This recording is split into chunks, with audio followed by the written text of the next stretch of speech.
नमस्कार मंडळी ठरलं तर मग या मालिकेचा आजचा म्हणजे 1 जुलैचा भाग तुम्ही पाहतात आणि आजचा भाग खूप इंटरेस्टिंग आणि खूपच भारी दाखवला आहे बरं का. इकडे सायली, रविराज आणि प्रतिमा तिघंसुद्धा आता गाडीमध्ये बसलेले आहेत आणि जेव्हा आता त्या अपघाताच्या ठिकाणी जातात ना म्हणजे त्या रोडने, तेव्हा मात्र सायलीला तिचा सगळा भूतकाळ आठवला आहे. म्हणजे अर्जुनच्या वाढदिवशी जे जे सगळं झालेलं सगळं आता तिला आठवतं प्रेक्षकांनो. आणि जेव्हा आता इथे जो राकेश आहे त्याने गाडीचे ब्रेक फेल केलेत, पण त्या सगळ्यातून आता अर्जुन स्वतः ह्या तिघांना सुद्धा वाचवणार आहे. मंडळी त्याच वेळेला आता इकडे असंही दाखवलं की मधुभाऊ जे आहेत ना, त्यांना सुद्धा आता सायली जे विचारत असते, मधुभाऊ मीच तन्वी आहे ना, तन्वी मीच आहे ना, असं ते मधुभाऊंच्या सतत कानामध्ये घुंगत असतं. आणि प्रेक्षकांनो ह्या सगळ्यामध्ये आता मधुभाऊ कोमातून बाहेर आलेले आहेत. तर मंडळी आज सगळ्यांसमोर मधुभाऊ स्वतः सायली तन्वी आहे हे सांगणार आहेत. कारण जेव्हा सायली आणि इकडे अर्जुनने जे अपघात रिक्रिएशनचं काम सुरू केलं आहे, त्याचबरोबर इकडे आता मधुभाऊसुद्धा कोमातून बाहेर आलेलं दाखवलेलं आहे. आणि आता सायली तन्वी आहे हे सत्य सगळ्यांच्या समोर तर आलंच आहे. पण त्याचबरोबर आता जो राकेश आहे त्याने जो घाणेरडा प्लॅन केला आहे, म्हणजे यांच्या गाडीचे ब्रेक फेल करून ठेवलेले आहेत आणि जो अपघात त्याने घडून आणला आहे, तो अपघात राकेशनेच घडून आणला हे सुद्धा आता सगळ्यांच्या समोर येणार आहे. म्हणजे राकेश आता इकडे नागराजला जेलमध्ये भेटायला गेलेला असतो आणि त्याने आता त्याला सांगत असतो की तुम्ही जे 20-22 वर्षापूर्वी अपूर्ण ठेवलेलं काम मी आज पूर्ण केलेलं आहे आणि ही गोष्ट जर पूर्ण झाली तर मी पूर्ण पनवेलला साखर वाटणार आहे, पेढे वाटणार आहे. तर मंडळी या बिल्डूक राकेशचा जो प्लॅन केला आहे तो प्लॅनसुद्धा यावेळेला फसणार आहे आणि अर्जुन, सायली, प्रतिमा आणि रविराज ह्या तिघांनासुद्धा सुखरूप आता घरी घेऊन येतो. तर मंडळी हा भाग खूप इंटरेस्टिंग दाखवला आहे, त्यामुळे थोडाही स्किप न करता शेवटपर्यंत पहा. आणि चॅनलवर नवीन असाल, चॅनलला अजूनही सबस्क्राईब केलं नसेल तर चॅनल आत्ता सबस्क्राईब करून घ्या. म्हणजेच मालिकांचे असेच येणारे नवनवीन व्हिडिओज आणि नवीन अपडेट सगळ्यात आधी तुम्ही आपल्या चॅनलवर पाहणार आहात. मंडळी आता ती वेळ आलेली आहे. म्हणजे अर्जुन, सायली आता त्यांनी अपघात रिक्रिएशनचं प्लॅनिंग केलं आहे, त्यासाठी आता सायली निघालेली आहे. रविराज, प्रतिमा सायलीची खाली वाट बघत असतात. सायली ते गणपती बाप्पाजवळ येऊन प्रार्थना करत असते आणि म्हणते की गणपती बाप्पा, आज मी जो काही निर्णय घेतला आहे तो योग्य आहे ना? म्हणजे मी जे काम करणार आहे त्यामागे माझा हेतू तर चुकीचा नाही आहे, पण आज तू जे काही आहे ते सांभाळून घे. आणि जी गोष्ट मी आज करायला चालली आहे त्याची कल्पना साधी मी रविराज काका आणि प्रतिमा यांना दिलीसुद्धा नाही आहे. त्याच्यामुळे आज सगळ्यांचंच रक्षण कर आणि तुझा आशीर्वाद आमच्या पाठीशी राहू दे. असं जेव्हा आता सायली म्हणत असते तेव्हाच गणपतीच्या डोक्याजवळ वरती असलेलं जास्वंदाचं फूल आहे ना, ते खाली पडतं आणि ते बघून सायलीला खूप आनंद होतो. सायली आता इकडे आशीर्वाद घेते आणि ती बाहेर चाललेली आहे. तर मंडळी इकडे प्रताप जो आहे ना, तो अश्विनला त्याला हॉस्पिटलच्या बाहेर भेटायला आलेला असतो. अश्विन म्हणतो की डॅड, तुम्ही आज कसे काय मला इकडे भेटायला आलात? आता हा प्रताप म्हणत असतो की काही नाही, आज मला थोडा वेळ होता, म्हटलं चला जाऊन भेटूया. अश्विन म्हणतो की डॅड, पण आत्तापर्यंत असं कधी नाही झालं. मला माहिती आहे की तुम्ही आज मला सहज भेटायला नाही आलात, तुम्हाला माझ्याशी काहीतरी महत्त्वाचं बोलायचं आहे, म्हणूनच तुम्ही मला भेटायला आलात ना? प्रताप म्हणतो की हो, तसंही कारण आहे आणि तसंही आपण दोघं जण बरेच दिवस एकत्र बसलो नाही आहे, मनमोकळेपणाने बोललो नाही आहे.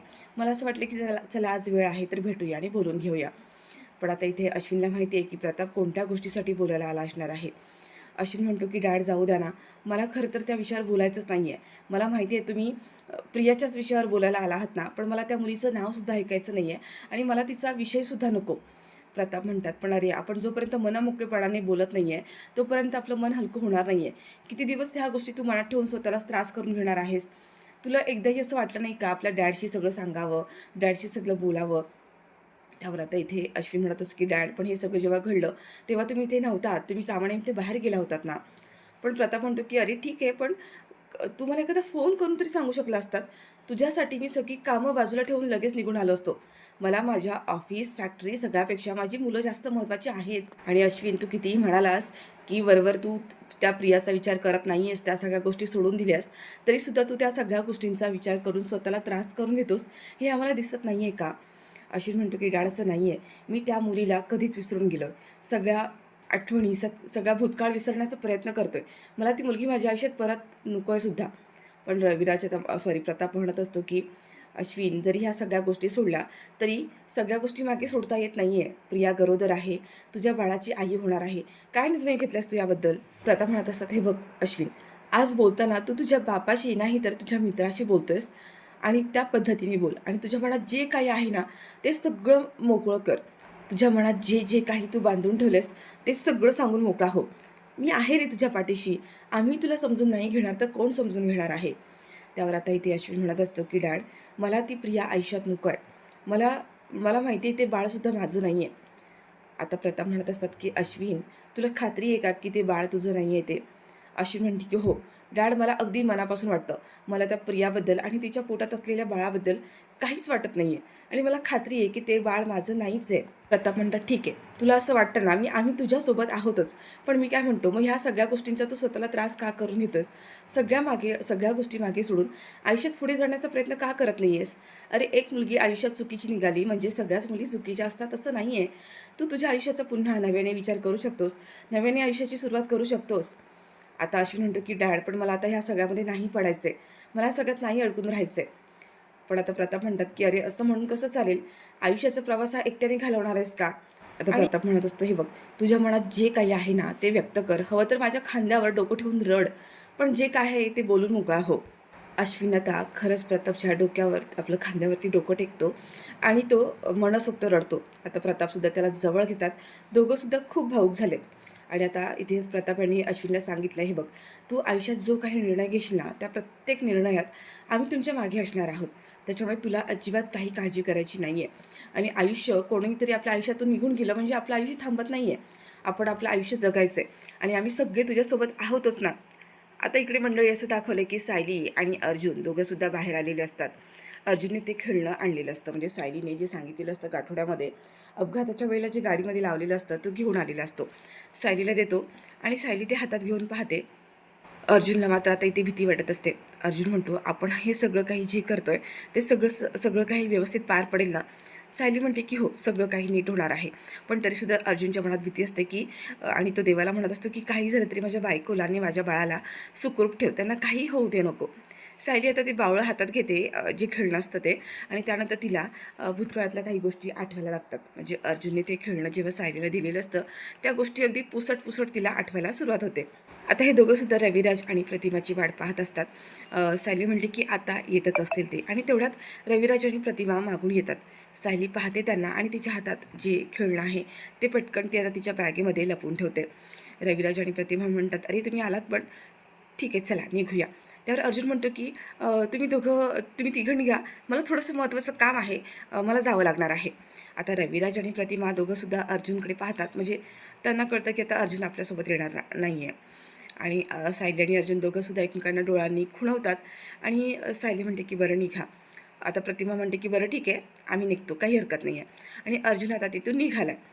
आता सायली, प्रतिमा, रविराज तिघंसुद्धा गाडीत बसायला चाललेले असतात. प्रतिमा म्हणते, सायली तू पुढे बस, मागे बसलीस ना तर गाडी खूप हालते आणि खूप धक्के लागतात, तुला त्रास होईल. प्रतापसुद्धा म्हणत असतात की हो सायली, तू मागे बसू नकोस, तू पुढे बस, पाठीमागे तुला खूप त्रास होणार आहे. पण सायली म्हणते की नाही, मला पुढे नाही, मला मागेच बसायचं आहे. प्रतिमा म्हणते, गं सायली, आता तू प्रेग्नेंट आहेस आणि असं मागे बसून त्रास होणार नाही का तुला? सायली म्हणते की नाही प्रतिमा, त्या मी काळजी घेईन स्वतःची, आणि आपलं ठरलं आहे ना, आज सगळं काही माझ्या मनासारखं होणार आहे, मी सांगेन तसं, प्लीज मला बसू त्यांना मागे. प्रतिमा म्हणते की बरं ठीक आहे, काही हरकत नाही आहे, बस. आणि प्रतिमा पुढे येऊन बसते, रविराज पण पुढे बसतात, सायली जाऊन मागे बसते. प्रतिमा म्हणते, गाडी थोडी हळू चालवा हां. आणि आता रविराज म्हणतात, आता तरी सांगणार आहे का आपण कुठे चाललं ते? सायली म्हणते की चला मी सांगते. आता गाडी सुरू झाली आहे आणि हा जो राकेश आहे तो तिथून बाहेर आला आहे आणि त्याने आता रविराज, प्रतिमा ज्या गाडीमध्ये आता बसली आहे ती तिघंसुद्धा त्या गाडीचे ब्रेक ऑइल जे असतं ते त्याने ब्रेक ऑइल लीक करून ठेवलेलं असतं. आणि हा आता राकेश म्हणत असतो, जसजसं हे ब्रेक ऑइल हळूहळू सांडून संपत जाईल तसे गाडीचे ब्रेक फेल होतील, आणि जे 22 वर्षांपूर्वी डॅड तुम्ही जे काम अपूर्ण ठेवलं आहे ते आज काम पूर्ण होणार आहे. आज तिघंच्या तिघं हे जग सोडून जाणार आहेत. आणि मंडळी, आता राकेश ज्या पद्धतीने गाडीचे ब्रेक फेल करत असतो, म्हणजे ते ब्रेक ऑइल जे असतं ते त्याने जे लीक करून ठेवलेलं आहे तो सीन दाखवलेला आहे. आणि तो आता इकडे हसत असतो. इकडे रविराज, प्रतिमा आता सगळेजण शांत गाडीमध्ये बसलेत आणि त्यांचा गाडीचा प्रवास सुरू झालेला आहे. आणि गाडी जाता निघताच अचानक वादळ वारं सुरू झालं आहे. रविराज म्हणतात की काय झालं, अचानक वातावरण का बदललं, अचानक एवढं वादळ का येतं, म्हणजे वारे का सुटलेत, पाऊस वगैरे येतोय की काय? आता प्रतिमा, सायली सगळेजण बाहेर पाहतात आणि ते पाहून प्रतिमासुद्धा म्हणते की असं वाटते की पाऊस तर येणार आहे पण मोठं वादळसुद्धा येणार आहे. आता सायलीसुद्धा बाहेर पाहते आणि बाहेरचं वातावरण खूप बदललेलं दाखवलेलं आहे. आणि बाहेरचा सीनसुद्धा म्हणजे आता वातावरणच खूप वेगळं दाखवलं आहे, खूप गंभीर दाखवलं आहे. आणि रविराजसुद्धा आता थोडेसे घाबरलेले दाखवलेले आहेत. आणि आता यांच्या मागोमाग आता अर्जुनसुद्धा आलेला आहे. अर्जुनसुद्धा ह्या तिघांना फॉलो करतो आहे. हे आता ह्या तिघांना म्हणजे रविराज आणि प्रतिमा यांना माहिती नाही आहे. अर्जुनसुद्धा बाहेर पाहतो आणि बाहेरचं वातावरण खूप बदललेलं असतं. अर्जुनसुद्धा आता हेच म्हणत असतो, हे काय झालं, बाहेरचं वातावरण अचानक एवढं का बदललंय, अचानक एवढा वारा का सुटलाय, सगळं काही ठीक होईल ना. आता अर्जुनची गाडी ही त्या तिघांच्या गाडीच्या मागे येते आणि अर्जुन म्हणतो की सगळं काही ठीक होईल ना. इकडे रविराजांना सुद्धा आता खूप घाबरलेत, घाम फुटलाय, म्हणजे अचानक एवढं वादळ वारं का सुटलंय. आणि त्यांना आता मागे जो भूतकाळ जो त्यांचा आहे तो भूतकाळ थोडासा आठवायला सुरुवात होते आणि त्याच्यामुळे त्यांच्या मनात आता भीती निर्माण झाली आहे. म्हणजे तेच वातावरण आता पुन्हा एकदा नव्याने सुरू झालं आहे, जे त्यावेळेला अपघाताच्या वेळी झालं होतं. तर मंडळी इकडे आता पुन्हा बाहेर खूप मोठा वारा दाखवलाय, वादळ दाखवलंय आणि त्याच वेळेला तिकडे मधुभाऊ जे आहेत ना ते कोमामध्ये असतात. पण आता त्यांच्या अचानक त्यांना ते सायली जे बोलते की मधुभाऊ मी सायली आहे, मीच तन्वी आहे का, म्हणजे तन्वीचा आवाज आणि माझा आवाज सेम आहे. आणि सायलीचे लहानपणीचा आवाज रेकॉर्डिंग असतं ते मधुभाऊंना ऐकवलेलं असतं. ते सगळं आता मधुभाऊंना पुन्हा पुन्हा आठवतं. सायली जी विचारत असते की मधुभाऊ सांगा ना, मीच आहे का तन्वी, मीच तन्वी आहे का. आणि त्या गोष्टीचा मधुभाऊंना आता एवढा म्हणजे शॉक बसलाय की मधुभाऊंच्या हातापायांची हालचाल सुरू झाली आणि मधुभाऊ मंडळी कोमातून बाहेर आलेत असं दाखवलंय. म्हणजे मधुभाऊनी पूर्ण डोळ्यांची पापण्यांची हालचाल दाखवली, पायांची हालचाल दाखवली आहे. आणि अक्षरशः त्यांना थोडंसं उठतानाचा प्रयत्न करतात मधुभाऊ असं, आणि ते बेडवर उठून बसण्याचा प्रयत्न करतात असं दाखवलेलं आहे. तर मंडळी इकडे रविराज आणि प्रतिमा पुन्हा गाडीमध्ये दाखवलेत चाललेत आणि सायली आता तिच्या बॅगेमध्ये तिने जे खेळणं घेतलेलं असतं, जे अपघाताच्या वेळेला तिच्या गाडीमध्ये लटकवलेलं असतं, ते हळूच आता ती बॅगेतून बाहेर काढते आणि ते खेळण्याकडे पाहत बसते. आणि त्यावेळेला सायलीला पुन्हा तो भूतकाळ आता थोडा थोडा आठवतो, ज्यावेळेला तो सीन सुरू आहे, ते खेळणं लटकतंय आणि मागून येणारी गाडी, ते सगळं आता सायलीला पुन्हा आठवायला लागलेलं असतं.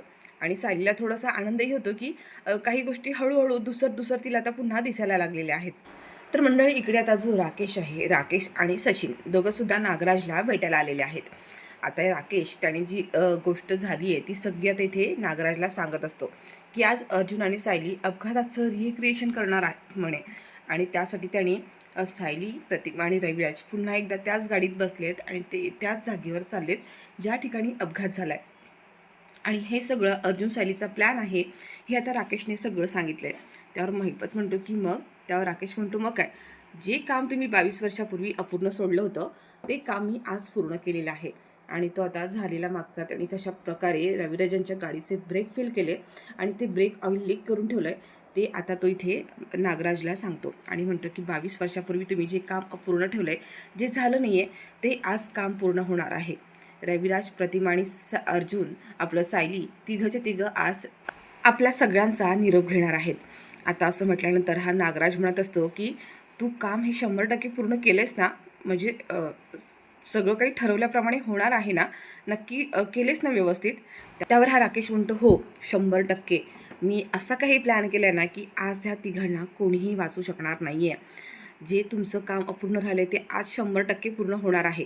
तशी सोयच मी करून ठेवली आहे. वरून देव जरी आले ना तरीसुद्धा आज ह्या तिघांना कोणीही वाचवणार नाही आहे. त्यावर हा सचिन म्हणत असतो की खरंच हे सगळं जर असं घडलं ना तर ही सायली, रविराज आणि प्रतिमा यांचा जो अपघात झाला आणि हे तिघं पण खरंच जर गेले ना तर ह्या सुभेदारांना ह्या संकटातून सावरायला एवढा वेळ जाईल म्हणजे ते लोक ह्या संकटातून सावरणारच नाहीत आणि एवढी मजा येणार आहे ना. त्यावर हा आता जो राकेश आहे तो म्हणतो की मी तर याच गोष्टीची वाट पाहतोय, कधी एकदा फोन येतोय आणि फोनवरती बातमी कळतीये की ह्या तिघांचा अपघात झाला आहे आणि हे तिघंसुद्धा सोडून गेलेत ते. त्यावर हा नागराज म्हणत असतो कारण मी माझ्या पोराला आतापर्यंत आहे ना बिंडोक समजत होतो, मला असं वाटलं होतं की हा काही कामाचा नाही आहे, बिंडोक आहे. त्यावर नील आता त्याच्याकडे बघतो आणि म्हणतो की काय. त्यावर नागराज म्हणत असतो अरे मी असं समजत होतो, तू जेव्हा लहान होतास ना तेव्हा तसं वागायचास, आणि पण आता बाहेर गेल्यापासून या 2-3 वर्षामध्ये खूपच बदल झालेला दिसतोय. म्हणजे ह्या 3 वर्षामध्ये बाहेर गेल्यापासून खूपच हुशार झालायस, खूप चांगलं प्लॅनिंग केलेलं आहेस. आज हे तिघं पण जर ढगात गेले ना तर अख्ख्या पनवेलला पेढे वाढ. त्यावर आता हे राकेश म्हणतो की म्हणजे काय, अख्ख्या पनवेलला पेढे वाटेन. पण आता नागराज म्हणतो की पण कोणाला कळलं नाही पाहिजे की ती पेढे तू वाटलेस ते. त्यावर राकेश म्हणतो पेढे सोडा, आधी मला रडण्याची प्रॅक्टिस करू द्या, रडतासुद्धा आलं पाहिजे ना. आणि आता तो फोन आल्याचं ॲक्टिंग करतो, कानाला खोटा खोटा फोन लावतो आणि म्हणतो की हॅलो, काय प्रतिमा, रविराज काका, सायली एक्सपायर झाली, डेथ झाले. आणि तो रडत असतो, असं रडण्याची ॲक्टिंग करतो. आणि तिघंसुद्धा आता हे जे आहेत म्हणजे नागराज, हा राकेश आणि सचिन, तिघंसुद्धा जोरजोरात तिथे हसायला लागतात. तर मंडळी आता इकडे पुन्हा ह्या तिघांना सुद्धा गाडीमध्ये दाखवलंय. सायली आजूबाजूला बाहेर पाहत असते. बाहेरचं वातावरण प्रचंड खराब दाखवलंय. खूप वादळ सुरू झालेलं असतं, वारा सुरू झालेला असतो. रविराजांना गाडी चालवताना थोडासा त्रास व्हायला लागलेला आहे. आणि सायली आता त्याच वेळेला त्या बावल्याकडे, हातात जो खेळणं आहे त्याकडे पाहते आणि मागच्या बाजूने ती मागे पाहते. आणि त्यावेळेला तो मागचा सीन तिला आठवतो. म्हणजे त्यावेळेला बाबू ड्रायव्हर कशा पद्धतीने गाडी घेऊन आलेला असतो मागून स्पीडने, आणि ते लहान तन्वी जी असते तिने ते पाहिलेलं आहे. ते सगळं आता पुन्हा सायलीला तिच्या डोळ्यासमोर दिसायला लागलेलं असतं. आणि सोबत अर्जुनचा वाढदिवस त्या दिवशीचा, अर्जुनचं औक्षण, ह्या सगळ्या गोष्टी पुन्हा तिला दुसर दिसायला लागतात. पुन्हा सायली तो छोटासा बाऊल आहे ना, ते पुन्हा हातात घेते आणि पुन्हा मागे वळून पाहते. पुन्हा आता तो सगळा सीन दाखवलेला आहे. सायलीला अर्जुनसोबतच्या लहानपणीच्या गोष्टी, म्हणजे त्याच्यासोबत त्या वाढदिवसाच्या दिवशी गार्डनमध्ये त्या दोघांची चाललेली मस्ती, हे सगळं आठवत असतं. तर मंडळी इकडे आता पूर्णा जी आहेत त्या बाहेरून आतमध्ये येतात आणि त्यांना बाहेर हॉलमध्ये सगळीकडे लहान तन्वीचे आवाज सुरू झालेले असतात. पूर्णाजी कुठे आहेस तू, पूर्णाजी वाचव मला, पूर्णाजी. आणि आता तन्वीचे हे आवाज ऐकून पूर्णाजी पॅनिक झालेली दाखवली आहे. ती तन्वीला इकडे तिकडे शोधत असते की तन्वी बाळा कुठे आहेस तू, तन्वी कुठे आहेस. आणि पुन्हा तन्वीचे आवाज सुरू असतात की पूर्णाजी वाचव मला, पूर्णाजी कुठे आहेस. आणि मंडळी हे सगळं स्वप्न असतं. पूर्णाजी आता झोपेतून दचकून उठतात आणि उठल्यानंतर त्या पुन्हा तन्वीला इकडे तिकडे शोधायला सुरुवात करतात की तन्वी कुठे आहेस तू, तन्वी बाळा कुठे आहेस. आणि पूर्णाजीच्या ह्या आवाजाने आता सगळेजण धावत आलेत. म्हणजे सचिन अश्विन, अस्मिता, कल्पना सगळेजण येतात आणि म्हणतात की पूर्णाजी काय झालं. पूर्णाजी आता पूर्ण पॅनिक होते आणि म्हणते की तन्वी कुठे आहे, तन्वीच्या जीवाला धोका आहे, तिला वाचवायला हवं, माझी तन्वी कुठे सांगा ना, चला आपण तन्वीला वाचूया. आता कल्पना म्हणते पूर्णाजी शांत व्हा, तुम्हाला काहीतरी स्वप्न पडलं असेल. पण पूर्णाजी आता म्हणतात की नाही, माझी तन्वीच्या जीवाला धोका आहे, ती मला वाचवायला बोलवतीये. अस्मिता म्हणते पूर्णाजी कसं शक्य आहे ते, तुला ते स्वप्न पडलं असणार आहे. त्यावर आता पण पूर्णाजी काही ऐकायला तयार नाही आहेत आणि त्यांना थोडंसं जाणवते की म्हणजे हो, आपण हे सगळं काही स्वप्नातच पाहिलं का. आणि ती कल्पनाला म्हणते की तन्वीच्या जीवाला धोका आहे गं, ती कुठल्या तरी संकटात आहे, ती मला वाचवायला बोलवतीये, मला हाका मारतीये ती. आता इथे अश्विन पूर्णाजीला म्हणतो पूर्णाजी शांत हो, तुला माहिती आहे ना की आपली तन्वी आपल्यासोबत नाही आहे, आपली तन्वी आपल्याला सापडलेली नाही आहे, तू जे पाहिलंस ते वाईट स्वप्न होतं, तुला स्वप्नामध्ये दिसलं ते सगळं. पूर्णाजी तू नको स्वतःला त्रास करून घेऊस. पण आता पूर्णाजी म्हणते की नाही, मला काहीतरी वाटते की काहीतरी वाईट घडणार आहे, तुम्ही काम करा, मला देवी आईजवळ घेऊन चला, मला तिथे गेल्यावरच बरं वाटेल. आणि कल्पना आता पूर्णाजींना उठवतात हे सगळेजण आणि इकडे देवारात म्हणजे जिथे देवी आईचा फोटो आहे त्या ठिकाणी घेऊन चाललेले आहेत. तर मंडळी इकडे सायली आता हातात तो बावळा जे खेळणं आहे ते घेते आणि मागच्या बाजूने पुन्हा मागे पाहते. आणि तिला आता तो बाबू ड्रायव्हर जो आहे तो पूर्णपणे त्या गाडीमध्ये दिसत असतो. तन्वीचा जो चेहरा आहे, लहान तन्वीचा तो चेहरा तिला क्लिअर दिसलेला आहे. आणि भूतकाळात घडलेल्या ज्या गोष्टी आहेत, अर्जुनची सायलीची भेट, हे सगळं आता सायलीला क्लिअर आठवायला सुरुवात होते. आता सायली पुन्हा त्याच गोष्टी बघत असते. आणि त्यावेळेला जो बाबू ड्रायव्हर आहे तो त्या ट्रकमधून सायलीला असा हाताने ठेंगा वगैरे दाखवत असतो. म्हणजे ते तिघंसुद्धा मरणार आहेत, हे सगळं तो जो काही करत असतो ते सगळं सायलीने पाहिलेलं असतं आणि ते आठवतं. सोबत अर्जुनचा वाढदिवस, त्या दिवशी झालेलं अर्जुनचं औक्षण, आणि अर्जुनने सायलीला आपल्या तन्वीला त्याच्या गळ्यात घातलेलं ते पेंडंट जे लॉकेट असतं ते दिलेलं असतं, ते सगळं आता जसंच्या तसं आठवतं. आणि सायलीला सगळ्यांचे चेहरे इतके दिवस ते धुसर दिसत होते, ते चेहरे आता सगळ्यांचे क्लिअर दिसलेले आहेत. आणि ह्या गोष्टीचा आता सायलीला एवढा आनंद झाला आहे. म्हणजे सायली म्हणत असते की आज पहिल्यांदा मला सगळं चित्र क्लिअर झालं आहे, सगळ्यांचे चेहरे अगदी जसेच्या तसे दिसलेले आहेत. आणि तिचा आता आनंद तिला गगनात मावतच नसतो. पण मंडळी त्याच वेळेला आता इकडे दाखवलं की बाहेरचं वातावरण खूप खराब झालं आहे. रविराज हा गाडीला ब्रेक लावण्याचा प्रयत्न करतोय. गाडी थांबवण्याचा प्रयत्न करत असतो, पण त्याच्या गाडीचे आता ब्रेक लागत नाही आहेत, गाडी थांबत नाही आहेत आणि अर्जुन हा त्याच्या मागे आहे, त्याच्या गाडीच्या मागे आहे. तो आता रविराजला आवाज देत असतो की रविराज काका ब्रेक लाव म्हणून, ब्रेक लाव. पण आता रविराजच्या गाडीचे ब्रेक लागत नाही आहेत. अर्जुन सांगत असतो की रविराज काका हँड ब्रेक लावण्याचा प्रयत्न कर, हँड ब्रेक लाव. पण आता त्याचे गाडीचे ब्रेक लागतच नाही आहेत. शेवटी अर्जुन त्याला त्याच्या म्हणजे रविराजांना आणि सायली सगळ्यांना वाचवण्यासाठी स्वतःची गाडी ही त्यांच्या गाडीच्या समोर घेऊन येतो आणि सायली मात्र त्याच भूतकाळामध्ये आता अडकलेली आहे. म्हणजे तिला तो भूतकाळ आठवतोय जो अपघात झाला होता. बाबू ड्रायव्हर जो आहे तो मागून खूप भरगा वेगाने ट्रक आणत असतो, ते सगळं तिला आठवत असतं. आणि आता अर्जुन शेवटी रविराजांच्या गाडीचे काही ब्रेक लागत नाही आहे आणि शेवटी तो स्वतःची गाडी आता त्यांच्या गाडीच्या समोर आणतो, असं ते एंडिंगला दाखवलं आहे. आणि सायलीला तिचा सगळा भूतकाळ आठवतो आहे, म्हणजे अर्जुनसोबत घालवलेले सगळे क्षण आणि ते सगळं चित्र आता तिला अगदी क्लिअर आठवलेलं आहे. तर मंडळी, आजचा भाग खूप इंटरेस्टिंग आहे आणि उद्याच्या भागामध्ये सायलीला ती तन्वी आहे हे तर कळणार आहेच. आता अर्जुनसुद्धा ह्या तिघांचा जीव तर वाचवतोच, पण इकडे मधुभाऊसुद्धा आता कोमातून बाहेर आलेत. त्याच्यामुळे आता मधुभाऊ स्वतःच सायलीच खरी तन्वी आहे हे आता सगळ्यांना सांगणार आहेत.